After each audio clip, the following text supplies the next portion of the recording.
Ya, Assalamualaikum warahmatullahi wabarakatuh. Waalaikumsalam warahmatullahi wabarakatuh. Materi kita kali ini adalah filsafat ketuhanan.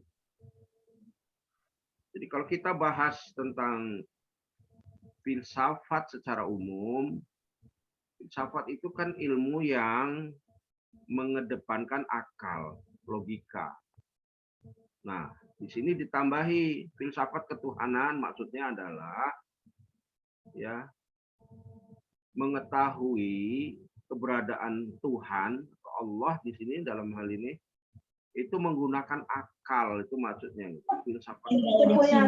Bagaimana kita sebagai orang Islam makin yakin Allah itu ada, makin yakin bahwa sesungguhnya Allah itu adalah pencipta kita semua, pengatur kita semua, pemelihara kita semua menggunakan akal logika kita. Ya, kita merenungkan secara akal kita, keilmuan kita, sehingga kita semakin yakin bahwa Allah lah pencipta alam semesta ini. Nah, awalnya ilmu filsafat itu kan ilmu yang dianggap sebagai induknya semua ilmu pengetahuan. Filsafat itu kan ditemukan oleh Newton. Jadi yang menamakan ilmu filsafat itu adalah Newton. Jadi ahli filsafat nomor 1 di dunia itu pertama itu adalah Newton. Ya, jadi yang mengembangkan itu Newton itu kan lahir sebelum Nabi Muhammad lahir, artinya udah ini sekali, lama sekali. Ilmu filsafat itu udah ada sebelum Nabi Muhammad diutus. Gitu. Sebelum Al-Quran itu diturunkan kepada Nabi Muhammad itu udah ada ilmu filsafat. Kemudian dikembangkan ilmu filsafat itu oleh muridnya yang bernama Socrates. Nah ini Socrates nih yang mengembangkan ilmu filsafat luar biasa. Ini masih zaman sebelum Nabi Muhammad lahir ya, Socrates lahir ini juga. Maka Socrates menamakan ilmu filsafat itu sebagai mother of science, induknya segala macam ilmu, mother of science, induknya semua ilmu pengetahuan gitu loh maksud. Ya, kemudian Socrates itu membagi menjadi 2 ilmu pengetahuan itu, ada yang namanya natural science dan social science, ilmu alam dan ilmu sosial. 2 itu pembagiannya. Kemudian Socrates dilanjutkan oleh para filsuf murid-muridnya Socrates, ya banyak sekali, ya seperti Aristoteles, kan ahli filsafat. Ada seperti siapa tuh teori convergence, William Strand. Nah, William Strand tuh murid-murid dari Socrates. Kemudian mengembangkan Aristoteles itu juga ilmu filsafat itu bukan hanya 2 ilmu itu, bukan hanya natural science sama social science, tapi berkembang lagi menjadi ada ilmu kimia, ilmu fisika, ilmu biologi, ilmu matematika, itu menginduk kepada yang natural science. Nanti ada ilmu bumi, geografi, ilmu perbintangan, ilmu ekonomi, ya, ilmu hukum, politik itu menginduk kepada social science, ilmu sosial. Itu berkembang ilmu. Nah, kemudian begitu waktu Nabi Muhammad diutus oleh Allah, ya Al-Quran diturunkan, itu kan filsafat lagi naik daun gitu. Nah, langsung mereka menganggap, nah ilmu agama ini masuk kemana? Ini ilmu baru ini, agama ini kan baru ada gitu. Seakan-akan agama Islam itu adalah cabang ilmu baru, masuk kemana? Ke natural science, ilmu alam atau ilmu sosial agama. Maka lahirlah filsuf Islam yang mensinkronkan keilmuan ini. Jadi katakan bahwa agama ini ya nggak masuk ke ilmu alam, nggak masuk ke ilmu sosial. Dia adalah ilmu tersendiri, ada ajarannya sendiri. Maka bertentanganlah filsuf Barat dengan filsuf Islam waktu itu. Muncullah filsuf Islam yang meluruskan masalah ilmu agama itu. Kenapa? Kalau di ilmu agama ini masuk ke bagian filsafat, bahaya. Kenapa? Karena filsafat itu kan menggunakan akal. Sesuatu yang tidak masuk akal, itu tidak dipercaya. Nah, kalau orang Islam ngomong, alam ini diciptakan oleh Allah, apa buktinya secara akal? Nah, nggak bisa. Maka ahli-ahli filsafat itu nganggap nggak ada ilmu agama itu salah. Kok bisa gitu.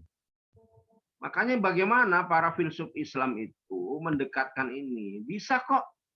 Alam itu bisa dibuktikan secara akal kok. Bahwa Allah yang menciptakan bisa dibuktikan. Maka lahirlah filsuf Islam itu bagus-bagus seperti Al-Farabi, Al-Ghazali, Ibnu Sina, Ibnu Taimiyah. Itu ada filsuf Islam.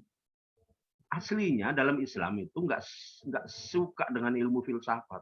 Islam itu sebenarnya cukup Al-Quran sajalah, nggak usah pakai ilmu filsafat. Karena ilmu filsafat itu banyak bertentangan dengan ajaran Islam akhirnya. Karena semuanya harus dilogikakan. Yang nggak masuk logika, nggak percaya dia. Di Al-Quran dikabarkan ada surga, ada neraka. Nggak masuk akal menurut filsafat itu. Makanya orang-orang filsafat itu rata-rata agamanya adalah nggak beragama dia, ateis. Ateis itu artinya tak bertuhan, ya kan? Makanya seperti Newton, Socrates, Aristoteles, itu adalah orang-orang ateis semua itu. Orang-orang yang nggak kenal agama, karena menolak agama. Makanya ahli-ahli filsafat itu menolak agama zaman dulu. Makanya filsafat Islam inilah yang meluruskan gitu. Ya, itu filsafat. Jadi kita paham bahwa filsafat ketuhanan ini dalam rangka meluruskan kesalahan-kesalahan ahli-ahli filsafat barat, ya, yang mengatakan bahwa sesuatu yang tidak bisa dibuktikan dengan akal ya harus ditolak. Padahal Islam punya dalil lain, yaitu Al-Quran dan hadis. Kalau dalam Al-Quran, walaupun nggak masuk akal, ya harus diterima kan gitu kalau kita. Kalau orang-orang filsafat itu nggak mau, harus masuk akal. Kalau nggak masuk akal, ya ditolak. Surga, neraka sampai hari ini nggak masuk akal bagi dia. Kematian, hari kebangkitan, ya, alam kubur, ada hari pembalasan, itu nggak percaya mereka. Nah itu kemudian muncullah pemikiran-pemikiran waktu itu, ya, orang-orang filsafat itu pemikiran pencarian Tuhan. Nah, karena dia sebenarnya gersang hatinya itu. Nggak mungkin lah ini kita ini tiba-tiba ada, pasti ada lah yang menciptakan. Nah gitu, orang-orang filsafat itu gersang juga pikirannya. Maka dia nyari-nyari teori tentang ketuhanan. Maka muncullah teori yang pertama dulu, animisme. Animisme itu adalah percaya kepada roh-roh halus. Ya kan? Jadi zaman dulu nenek moyang kita itu animisme kebanyakan percayaannya. Ya. percaya sama roh-roh halus, gitu. Ngikuti apa bisikan, mimpi atau ilham katanya. Bisikan dari roh halus dia ikuti, suruh semedi, ya, bertapa, menyembunyi di gua berbulan-bulan, itu kan ada bisikan-bisikan roh halus. Kemudian muncul lagi aliran dinamisme. Kalau dinamisme itu percaya kepada benda-benda yang memiliki kekuatan, ya, benda-benda bisa yang besar, bisa yang kecil, seperti gunung. Nah, gunung ini memiliki kekuatan, maka harus disembah gunung itu. Ya, laut memiliki kekuatan, maka harus dikasih sesajen laut itu biar nggak marah pada kita, nggak jadi banjir, nggak tsunami. Kasih sesajen laut. Di larungnya kepala kebo apa-apa dulu kan, potong kepala kebo dilempar ke laut, itu sesajen untuk laut. Ya, termasuk batu-batu besar disembahnya. Kemudian benda-benda yang keramat seperti keris disembah, diikuti, dituruti, dimandikan setiap Jumat Kliwon, keris-keris itu namanya aliran dinamisme, percaya kepada benda-benda yang memiliki kekuatan. Ya, kemudian berkembang lagi ada aliran politeisme. Poli itu percaya banyak Tuhan. Tuhan itu banyak. Bahkan Tuhan itu beranak. Tuhan punya kerajaan, punya istri, dan punya anak-anak. Anak-anaknya juga pada jadi Tuhan semua. Nah, jadi Tuhannya banyak. Ini poli namanya, politeisme. Sebutannya bisa jadi dewa, ya kan? Itu yang masih dianut juga sampai hari ini oleh sebagian orang. Percaya dengan dewa-dewa itu. Ya, ada yang perempuan Tuhannya namanya Dewi, kan gitu. Tuhannya macam-macam, ada Tuhan memelihara alam namanya Brahma, Tuhan yang pengerusak Siwa, Tuhan pemelihara Wisnu. Ada Tuhan perempuan yang suka jaga pertanian namanya Dewi Sri.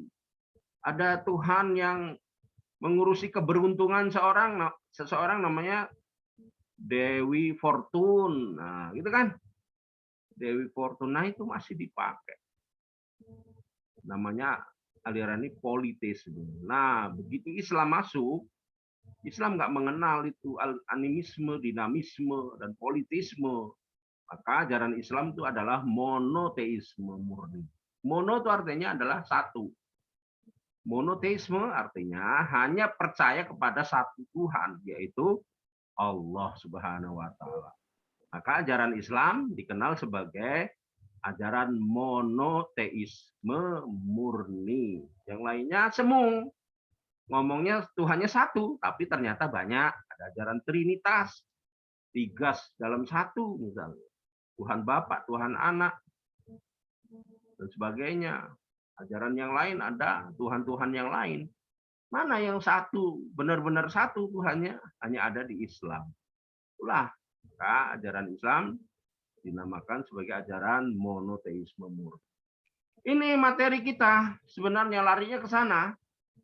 Ya, nggak bahas lagi keimanan dan ketakwaan yang sudah dibahas di kelompok lain.